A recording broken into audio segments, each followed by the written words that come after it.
Hello there. Thank you for tuning in for the Designated Pundits. I'm Bob here today with Scott and Deon, and we're breaking down some of the best odds, some of the best picks you can bake in Major League Soccer for opening week one right around the corner.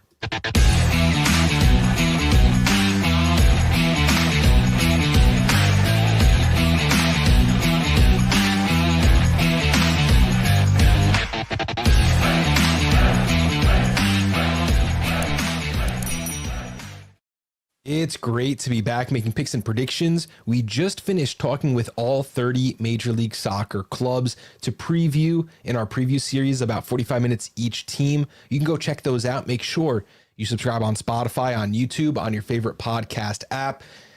Subscribe, get notified when we go live. Hit that bell icon. We are here. It is MLS Week 1.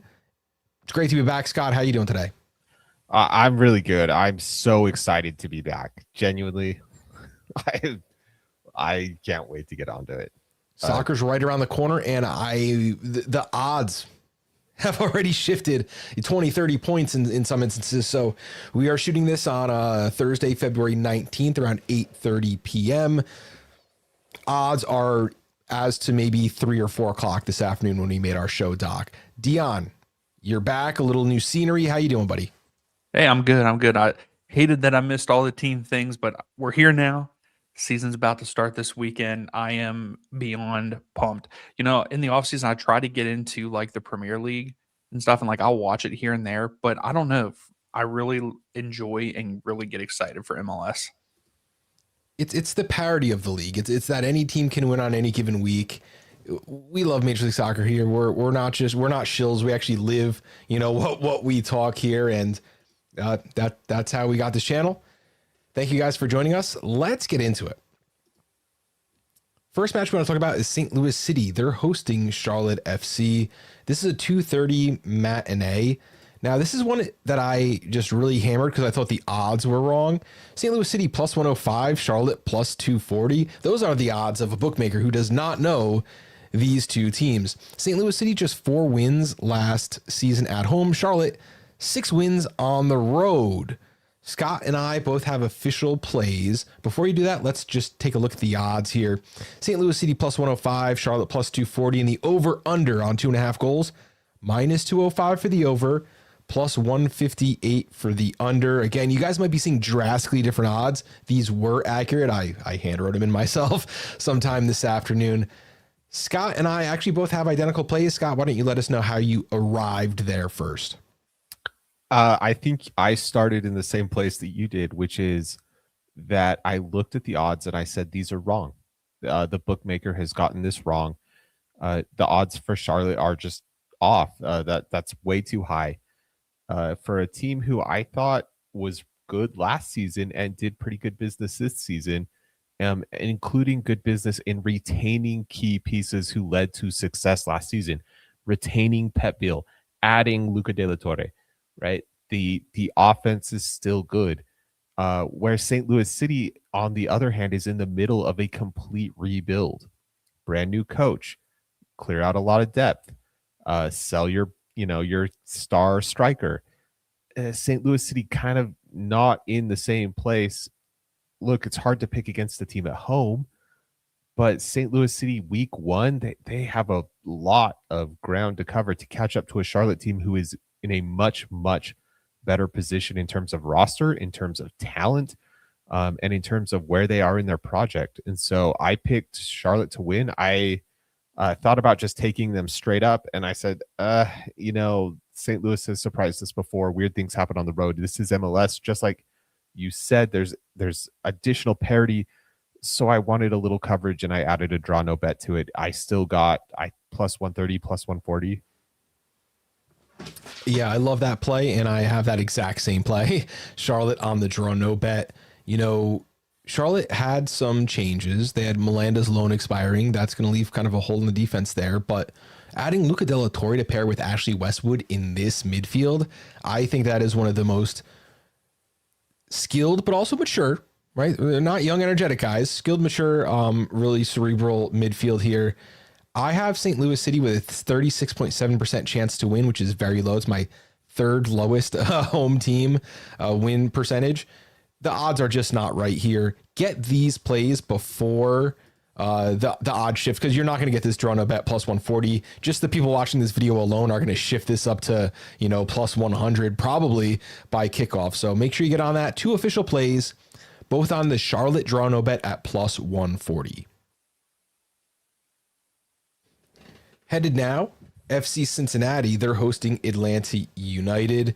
This one is Saturday, 4:45, also one of the earlier matches. You have last year's records here, but I picked the home and away records. FC Cincinnati 9-3-5 at home. Atlanta United 1-5-11 on the road just 1 year ago. Looking at some of the odds here, FC Cincinnati, they're heavy favorites, minus 130. Atlanta United plus 310. The over-under on 2.5 goals, minus 160 if you prefer the over, and plus 124 if you prefer the under. Scott, you have the only official play in this match. I do have the only official play, and it's a really simple one. I'm taking the over of 2.5, and I got this a little earlier in the day. It was minus 155. Still very chalky for this show, but look, the thing is that I back any team with Evander and Kevin Denke to score at least 1 goal, but most likely 2. And I think Atlanta is destined to be very different than they were last season. Tata Martino is back. That means different system. That means getting different things out of players. They still have a roster with a whole lot of talent on that. And you have essentially an FC Cincinnati team that doesn't have a lot of game tape on what this Atlanta team is going to want to do. And so I think that's a recipe for Atlanta being able to score as well. And I think there is way too much talent on the field in this game, attacking talent, to not score 3 goals. It's really FC Cincinnati signing Tom Barlow. I know that really threw you over the top there. If he was starting, it would be over 3.5, easy. Deon, Atlanta, that's your favorite team. They're running it back with a very similar roster, like Steven Alzate added to the midfield. You got a new left back there, Elias Baez, but otherwise, you're just hoping for a different result than last season where things snowballed out of control in the negative. How do you feel about Atlanta, and how do you feel about this matchup? Hey, I'm excited for this year. I think Martino coming back, Tata. I think that it's going to be more of an attacking play, and there's an identity there. Dalla, I feel like didn't really have an identity. I feel like we were switching up formation every match, and it just didn't work. But I can see I like that pick, Scott, in this one, because I think that we are going to see multiple goals in this one. But in my predictions, I did go with Cincinnati winning there at TQL, and they scored. There was 3 goals total. I said 2-1 Cincinnati, and I could see that scoreline happening. Great stuff. I could see that one too. I could see a nice 2-1 Evander, Denke, and any number of Cincy players, contributing and getting it up to 2 in Atlanta, getting a consolation goal, or even getting the first goal and making it interesting. Yeah, I kind of didn't want to pick a winner on this because, Tata Martino with that Atlanta team is just, lightning in a bottle. Mm-hmm. One official play, over 2.5 goals at minus 155 for Scott, taking kind of a chalky, low risk, low reward play to round out the scorecard. Let's move on now and talk about DC United. They're going to host the Philadelphia Union. This is one of the first 7:30 games on Saturday. DC United, they were 2 wins, 7 draws, 8 losses at home. Philadelphia 8-2-7 on the road last year. But those were 2 very different teams. Let's look at the odds. The odds kind of reflect what we saw last season. Plus 230 for DC United, plus 110 for the Philadelphia Union. Both the over and the under on 2.5 goals are minus money. Minus 125 for the over, minus 102 for the under. And here I'm looking at the home away splits. Home over under 1.5 for DC United, plus 176 if you like them to score twice, minus 230 for the under. And Philadelphia plus 104 to score twice, minus 132 to score 1 or fewer times. Deon and I have official plays in here. I'm going to let Deon go first.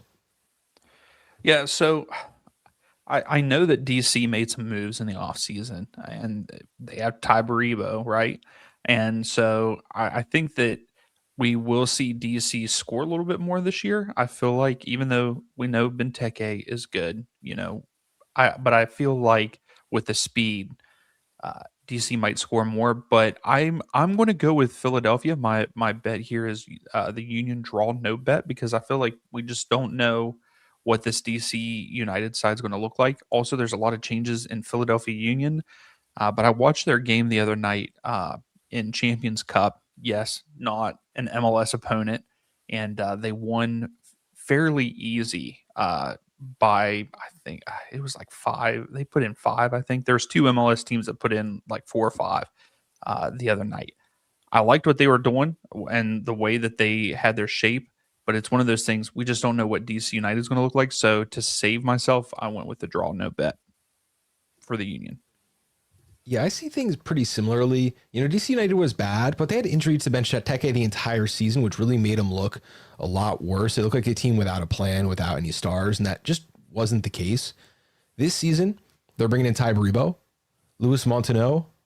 So they're going to be playing like a 3-5 back line. Aaron Herrera, Kazuki Kirikawa on the wings, upgraded in those positions. And I just see that they have a little bit more firepower. I'm taking DC United over 1.5 goals at plus 176.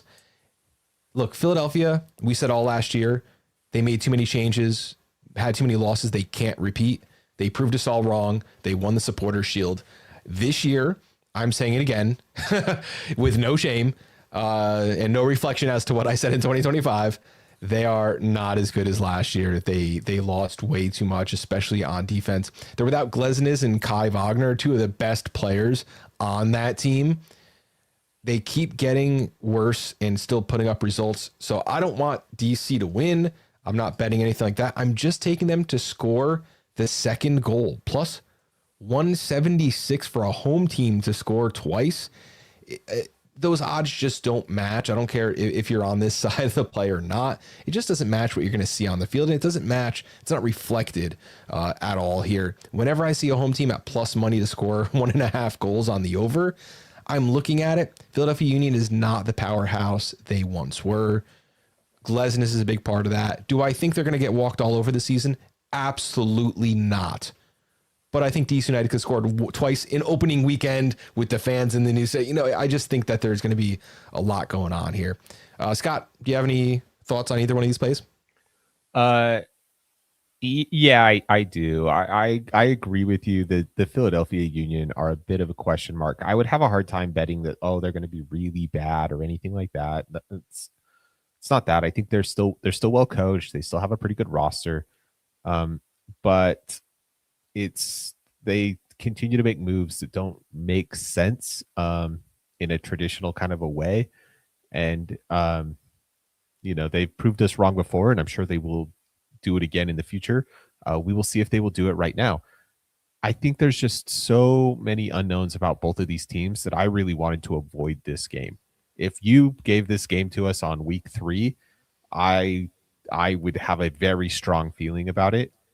But DC, I don't know, man. What is DC going to be? What are they going to do? Is Ty Baribo going to get his revenge game? Ty Baribo could score 2 goals by himself in this. Players love to score against their former teams. So I wanted to avoid it. I could see both of these picks happening, though.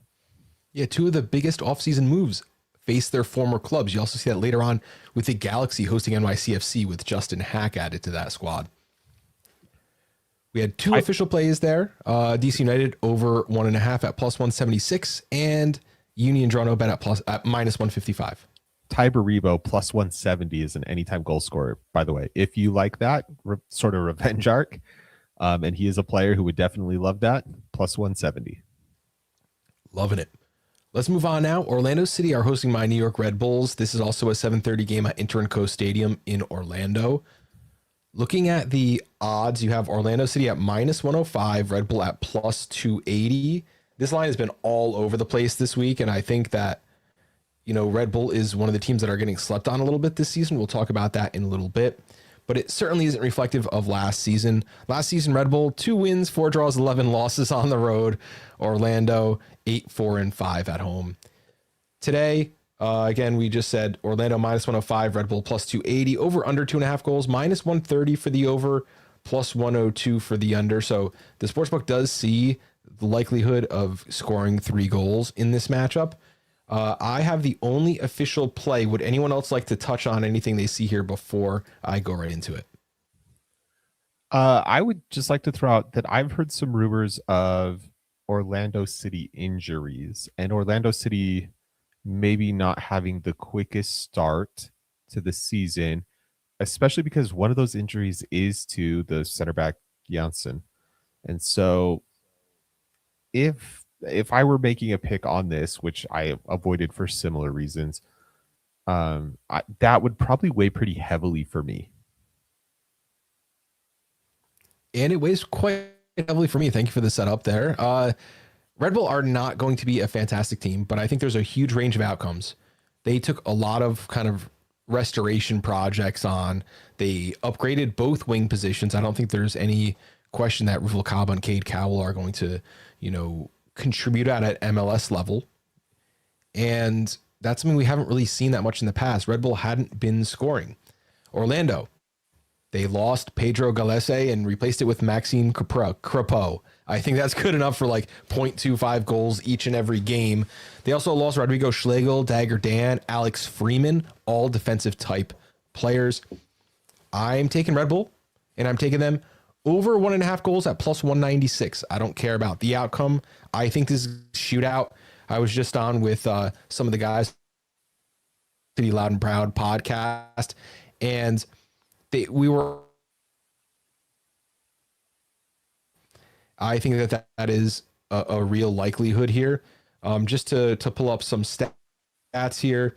My model has just under a 40% chance occurrence of Red Bull scoring twice.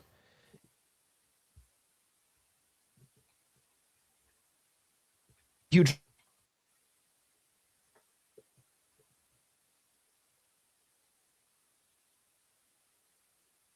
$196. Gentlemen, might be having a little bit of difficulty. You guys still with me?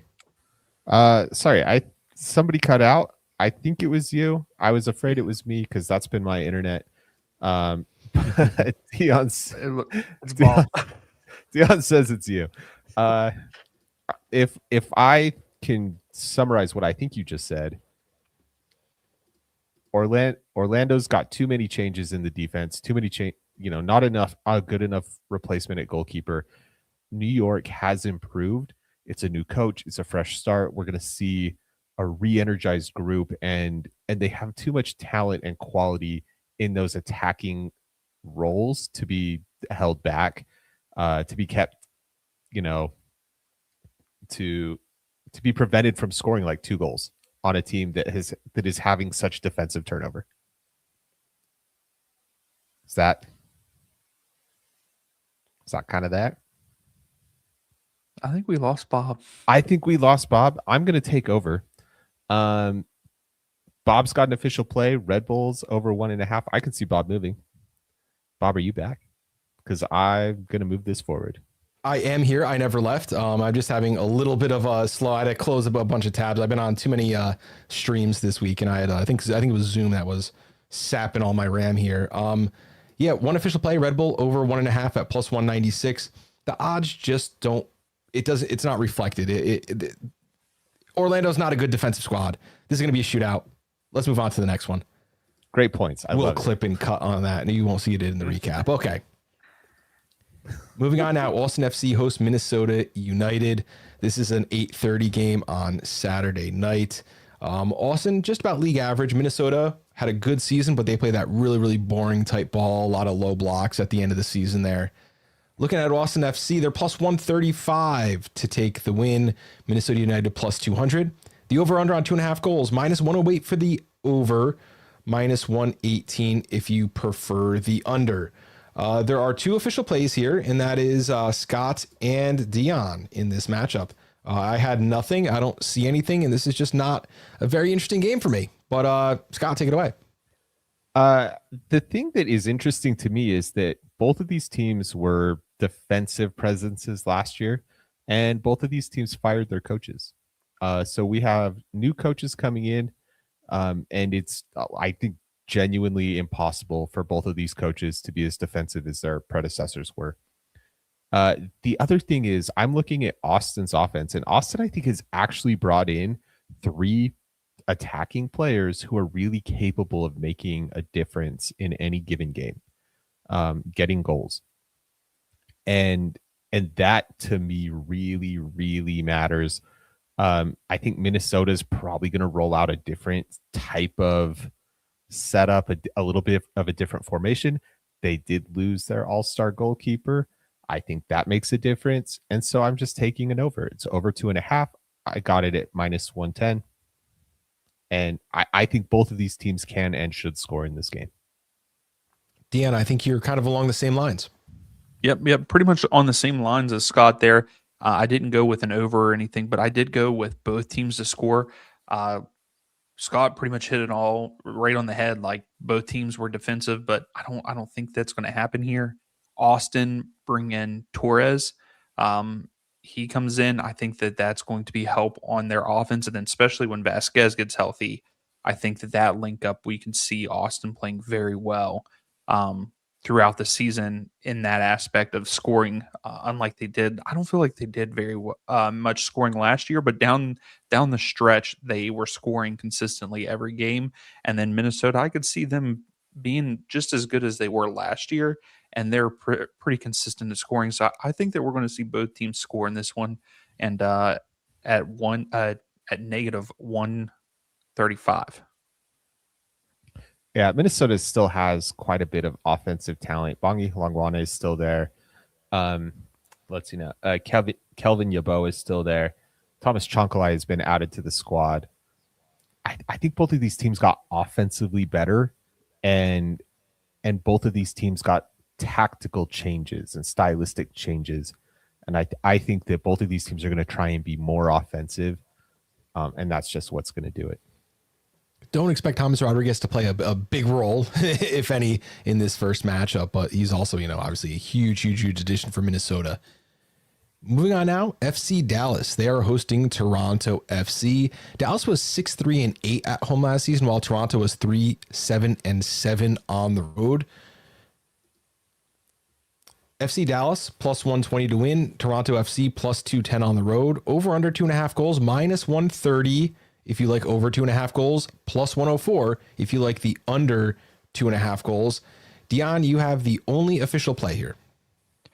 Yeah, and this one is probably my bold pick out of all of them. Both of these teams really not scoring types last season until the end of the season. Musa kind of turned it on, I feel like, at the end of the season for Dallas. And I think that he's going to pick up where he left off. And I love what Toronto has done at the end of last season.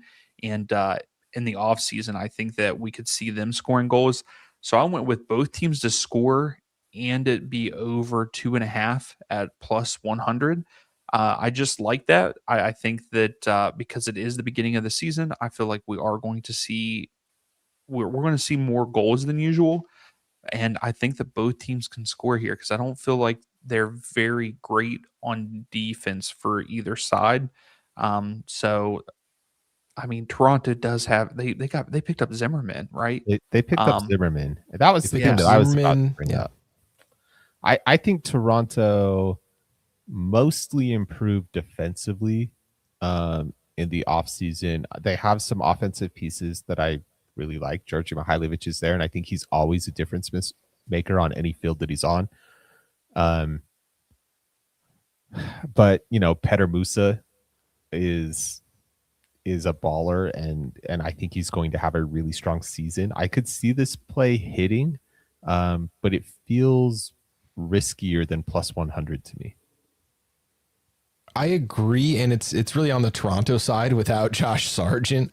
But you nailed it on the head. Georgi Mihailovic. They brought in Walker Zimmerman, which is going to take a little, I think, pressure off of the midfield. You got Jose Cifuentes there, kind of trying to blow everything up. Alonso Ciolo trying to connect everything. I think that DeAndre Curry is good enough to put one goal in on FC Dallas. But again, this is another team, FC Dallas, that's going to the 5-man back line. If they get up by 1 and play a low block, you could run into some issues there because Toronto is going to have no answer whatsoever for that. Even, with Mihailovic being, the great player he is. Corbeau may not even play, so you might see like Derek Etienne and Malik Henry on the wings in this one. Not going to inspire a lot of confidence. I like the play. And time will tell. Good luck, Deon, with that one. I cannot back that play. Moving on, the Houston Dynamo are hosting the Chicago Fire, and it looks like I'm the only one bold enough to put a pick in on this one. But it's when you go to this slide, look, Houston Dynamo plus 150, Chicago Fire plus 170. It's almost a pick 'em in week 1. I love that against, a Western Conference versus Eastern Conference opponent. A lot of good stuff here. Looking at the over under 2.5 goals, minus 148 for over 2.5 goals, plus 116 for the under 2.5 goals. I am picking Chicago Fire on a draw no bet at plus 102, but I first want to see what Scott and Deon think about this play. Does anyone have any thoughts about this matchup? Deon, you want to go first on this one? Yeah, sure. I just think that these two teams are very even. I mean, I feel like Houston made a lot of good pickups here in the off season, and I don't know. And Chicago, if I remember correctly, they weren't were they better on the road than home, or the other way? They were great on the road. They were great on the road. They were great on the road. So I do like this pick, but I think that these two teams are they were too even for me, and I couldn't get on board with anything that I saw. I agree. This is one of those scared money can't make money plays.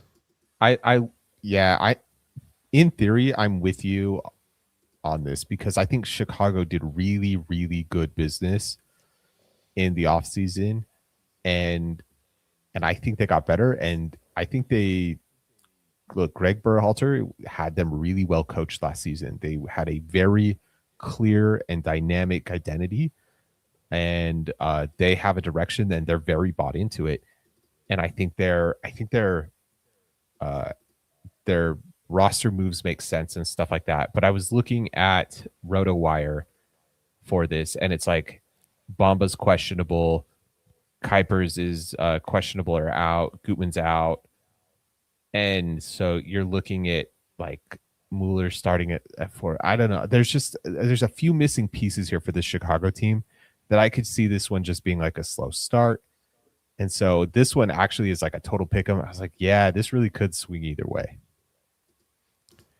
I don't disagree, but Chicago, they were 9-3-6 on the road last season. Houston 5-3-9.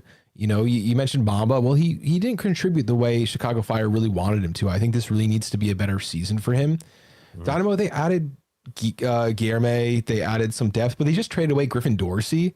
Like, what kind of move is that? That's not a winning move. It's just kind of perplexing for me. They brought in Hector Herrera. I don't even know how much he's going to start this season. I like Chicago. They're better on the road. And if you put Greg Berhalter up against Ben Olsen, I'm taking Greg Berhalter every time. And on the draw no bet plus 102, those odds are perfect for me. I have Houston winning just 30.6% of the time in my model. And that's the lowest for any week 1 home team. Chicago Fire, draw no bet plus 102 is the official play. Moving on now, let's talk about the Nashville New England Revolution game. This is going to be one of those 8:30 matches here at Geodis Park. Looking at the odds, you have the home odds minus 140 for Nashville SC to win. The away odds are plus 320 for the New England Revolution to win. Over under 2.5 goals, minus 172 for the over, plus 134 for the under. You have official plays by Scott, Alex, and Deon. Not me. Scott, what do you guys see in this that I'm just not quite picking up with? Look, Deon started this one. You were first on it, but I think we're probably thinking the same thing. Deon, why don't you start the ball rolling here? So I didn't go with any team in this one, but I went with Espinoza to score or assist at plus 100. If these 3 DPs for Nashville can get on the same page, Nashville's going to be tough to beat.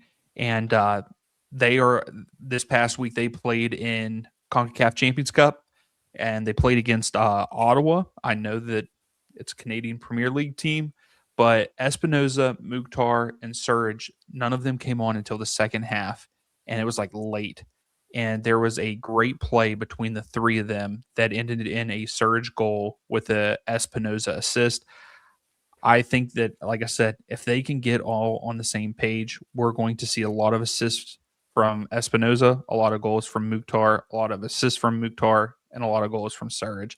I think that this Nashville team could be one of the best teams in the East if those three stay on the same page. But yeah, I like the Espinoza pick. He has players around him again that can make things happen, and I think this should hit pretty easily with how I don't feel like the Revs did too much in the offseason, and I could see them being just not as great. I mean, even last year they weren't that great. So I think that they could make things happen for Nashville here.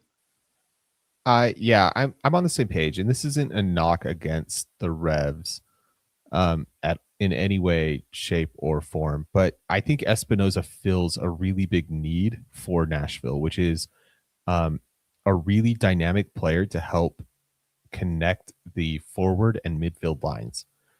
He can play in space and be a much more creative player than what Nashville has had available to them.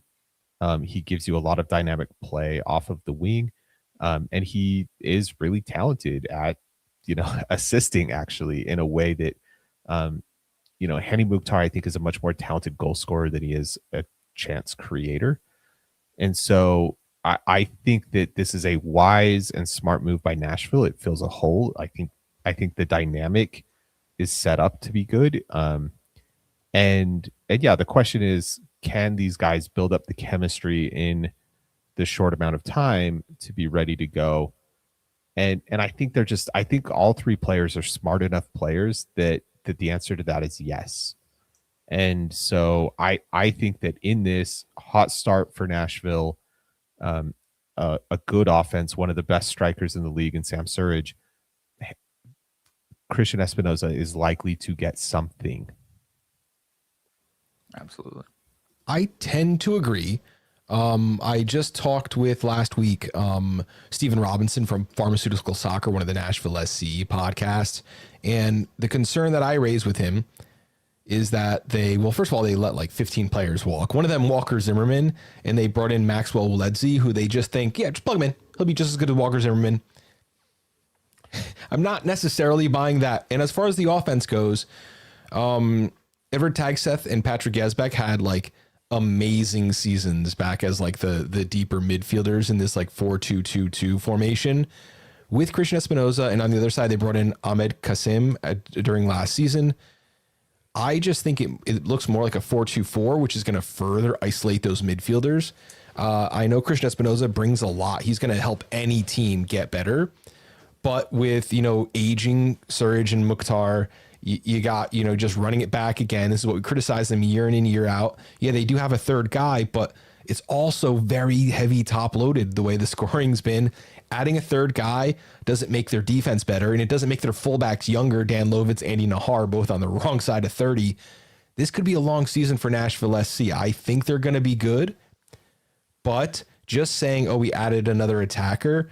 Well, yeah, but that takes away from somewhere else on the field. I'm not going to necessarily take them linking up as being a good sign against an Ottawa side that just wasn't playing left back. Like that was a great pass. And if my team makes that, I'm excited. I'm telling everyone about it.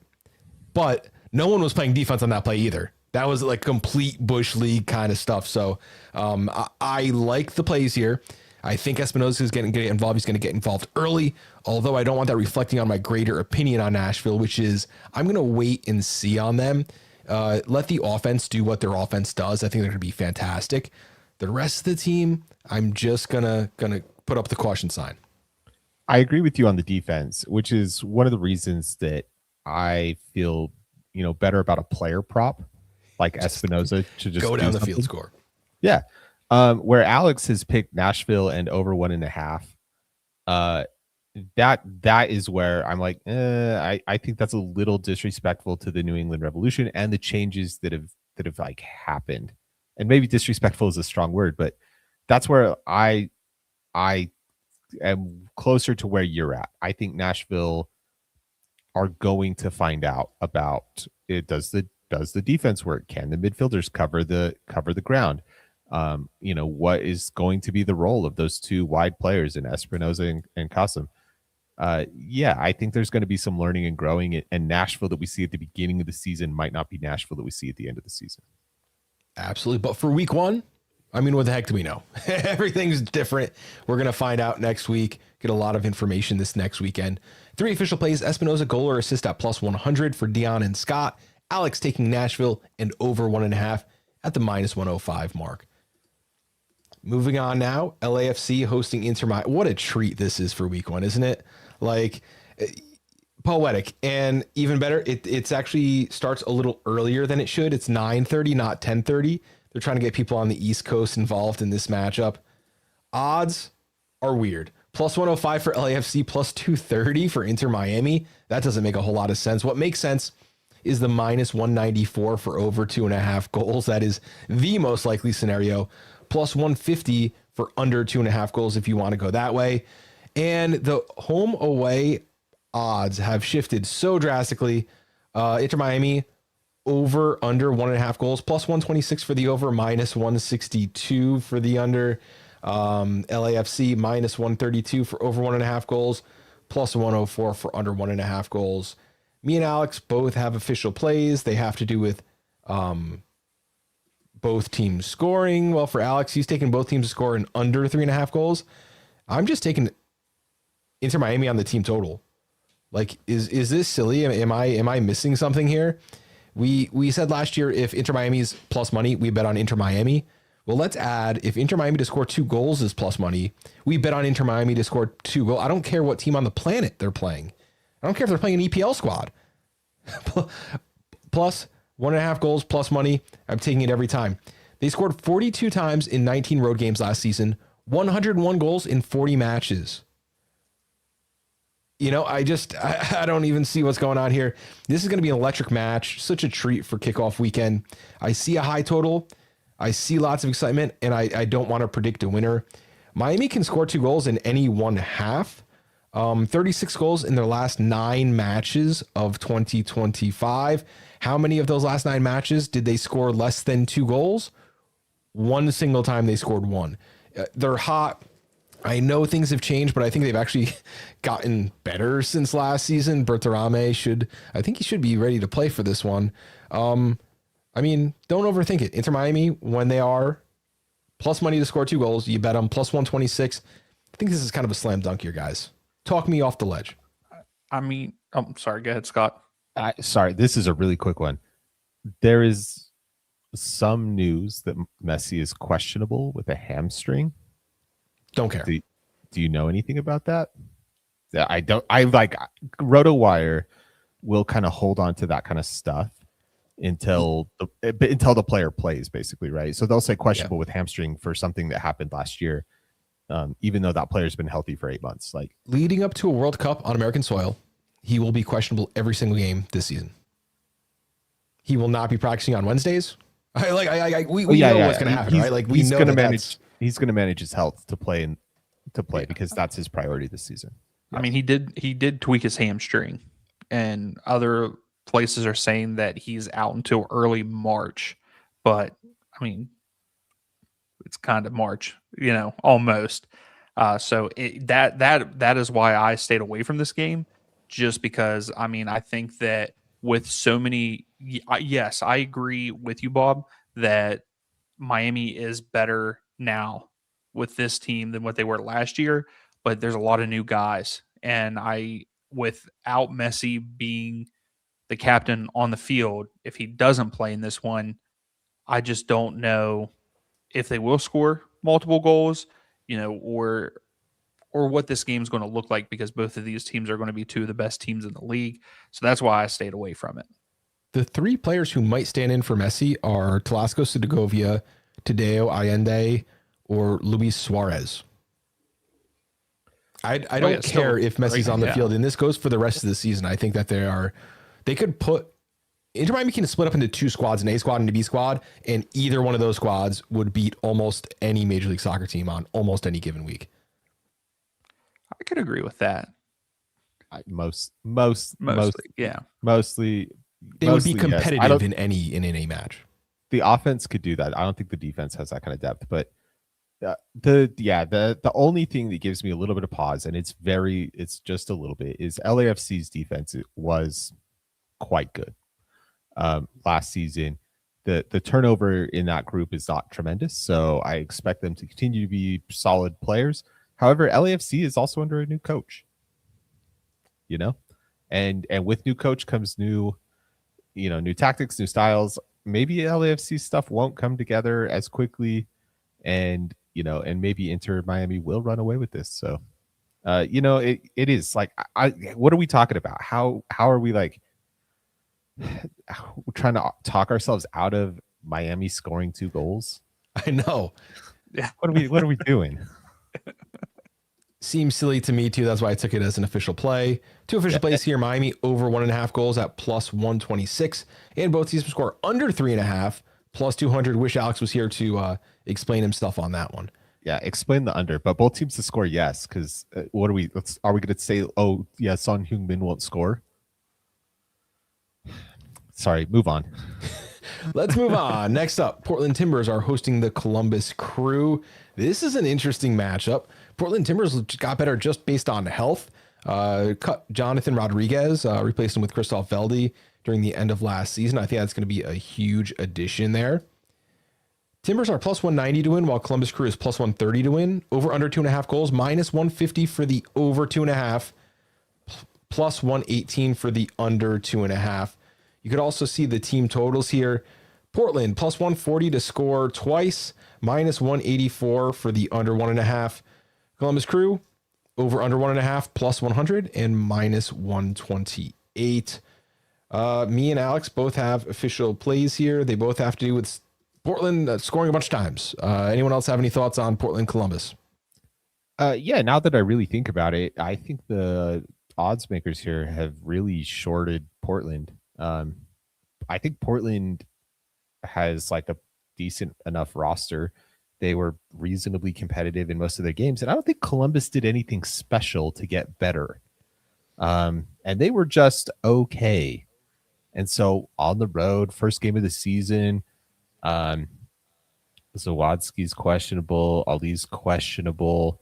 You didn't really add a lot of attacking talent, that's for sure. And you lost one of the best midfielders, someone who belongs on the Mount Rushmore of MLS midfielders, Darlington Nagbe, retiring last season. Yeah, I don't think Columbus really did a lot to get better. So why should they, come into a Portland team that I think otherwise did get better, is better. Yeah, Portland's part of them getting better. The big signing, they got Brandon Bai for some depth. I don't think he's going to start over Juan Mosquera on the right side there, or over Jameer Forey on the left. But they have David Acosta for a whole preseason. They have Kevin Kelsey for a whole preseason. And they added Cole Bassett for a whole preseason. Now we talked about Nagbe being gone. They still have Diego Chara. They have their equivalent on their side. Come on, score twice. Plus 140. If any home team is plus 140 or greater to score twice for the rest of the season, that's something I have to take really seriously. Portland 7-6-4 at home last season. That was okay. The Crew 5-7-5. All I want is a second goal. And again, every time I see that, I'm going to take it when it's a plus money bet here. So official play, Timbers over 1.5 goals at plus 140. And Alex has Portland double chance in both teams to score. I also love that bet at plus 127. Let's move on now and talk a little San Diego. They are hosting CF Montreal, the best team in the West versus the worst team or bottom 3 team in the East. Gotta love that. And the odds do reflect it. This is the biggest home advantage. Minus 240 for San Diego. If you like CF Montreal, plus 550. The over under 2.5 goals, minus 205 for the over. We're seeing goals that are heavily skewed in San Diego's direction. Scott, you have the official play here. I do. This is one time when I think the bookmakers pretty much have it. San Diego is good, was good last season. Didn't do anything to ruin that. Montreal was not good last season. They did a few things that are okay, and I can't say a lot better than that for them. Yeah, I think San Diego kind of runs away with it, and I'm picking Marcus Ingvartsen to score anytime. Center forward, San Diego needs this guy to be successful, and I think that's a key here. He came in midseason last year, only had 3 goal contributions. That's not really enough. They need good center forward play. Anders Dreyer really carried them. He's going to attract a lot more attention this year, and so San Diego needs, like, really needs that center forward to get some goals. And I think that they are going to be invested in getting this guy off to a good start. And this is a really good game for that. I think they're going to get some goals, and I think they are going to, like, legitimately work to manufacture opportunities for this guy. Yeah, what an Yeah, and opponent when we to talked boost about- that confidence. Oh, sorry, Bob. No, go for it. I was just saying, like, if he gets on the scoreboard, it just boosts confidence, and, like, this is the type of opponent that you should be able to get that goal from the center forward, because Montreal, to me, will probably be one of the bottom teams again this year because they did not make any good moves to get better. When we talked to San Diego, it was one of the first previews we did because they were so set in their ways and we knew what Mikey Varis was going to be doing. Ingvartsen missed a lot of time last year, and when he came back, he wasn't at full health. So, we saw Oni Valakari, the number 10, move up into the striker role. Other players move up out of position. So what is going to help San Diego is moving them back into to the regular position. And you're right, production out of the center forward, at least drawing some attention away from Pellegrino and Dreyer, who are going to be running down the sides of the field. I think that's going to make this team, absolutely better. I can't wait to see what they put on the field. We've talked to Mikey Varis, and he has said that not only is Ingvartsen healthy, he's ready to go. No player has ever been healthier than Marcus Ingvartsen heading into a season. That's right. It was That's like what he a said. straight up like a Pete Carroll job. Like, there's nothing to see here. He's perfectly healthy. He's going to be great. Yeah. And honestly, the San Diego fans, they do believe in this guy. They think that he can do it. He had limited minutes last season, but otherwise he has some pretty consistent goal production in his history. So I like San Diego to be the kind of team that can make this work for him. Ingvartsen at plus 155 is our lone official play in this match. And we're headed to the final match we're going to talk about today. The San Jose Earthquakes hosting Sporting KC. Alex saw this and he said, yes, I'm going to bet on this match. Let's take a look at the odds here. Quakes are minus 120. Sporting KC plus 250. Over under 2.5 goals, minus 225 for the over, plus 172 for the under. And this is one where Alex is going out on a limb. This is his kind of his big money play here. Plus 278 for San Jose to win 2-0 against Sporting KC. Sporting KC, they have Joveljic. It's kind of their only guy up top. Looks like they're going to be starting Stephen Afrifa out left because Daniel Shallowy was cut this day, I believe. I think it was today or maybe earlier yesterday. Not really sure what they're doing. Sporting KC has a lot of holes. I was looking at their roster and they only had like 16 players like a week ago. I don't even know how they're going to fill in all those spots. But one official play, San Jose win 2-0, plus 278. It is a high risk play, but it's one that could happen.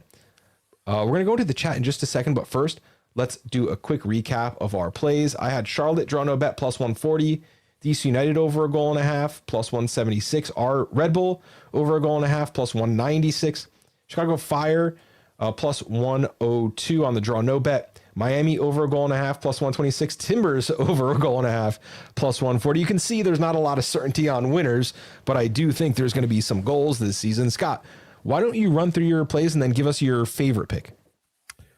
Charlotte draw no bet plus 140. Cincy and Atlanta over 2.5 minus 155. Austin and Minnesota over 2.5 goals minus 110. Espinoza goal or assist against the Revolution, I think, plus 100, and then Ingvartsen, an anytime goal scorer for San Diego, plus 155. Oh, it's a tough one.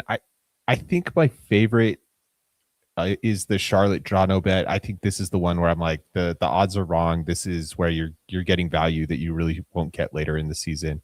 But the Ingvartsen one, I think, is the one where I'm like, yeah, this is the one that I've like thought through and been clever about, which of course means it probably won't happen now.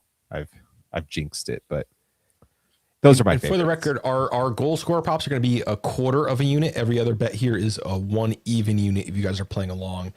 Deon, running through, guys, same thing for you. Your favorite bet, and what do you have on the board? Yeah, so I went with Union draw no bet. Austin and Minnesota, both teams to score. Dallas and Toronto, both teams to score and over 2.5. And then Espinoza, a goal or an assist. I would say that my favorite one would probably be the Espinoza. I think that is going to happen. I think that who they're playing, and he has a chance there to get a goal or an assist. All right, good stuff. In the chat, I was expecting questions. Instead, we have some breaking news. Andre Gomez to Columbus official club just tweeted it. Sweet. All right. Do we think he'll be ready to play this Saturday? It seems unlikely. They're actually going to put a bungee cord on or a parachute, and they're just going to push him out of the plane. Welcome to Just laying on the MLS. field. That's the most. Red Bull American has some of those thing I funny can things, think like of. they'll have parachuters for like special games and stuff like that. It could happen. Genuinely, that would be the most American thing to happen. Like, to announce a player by having them parachute into a stadium. Nice peak USA. It's as American as having a UFC fight on the White House lawn, isn't it? Just something unique about that. Mm-hmm. All right, guys. Thank you so much for joining us. Week 1 is in the books. We have our picks and predictions. Make sure you find us on social media. We'll pump all these out. Turn them into some shorts too, so you don't have to watch the whole thing. Thank you for joining us, guys. Make sure you get in the chat every Thursday, 8 o'clock as we go live. Have a great night.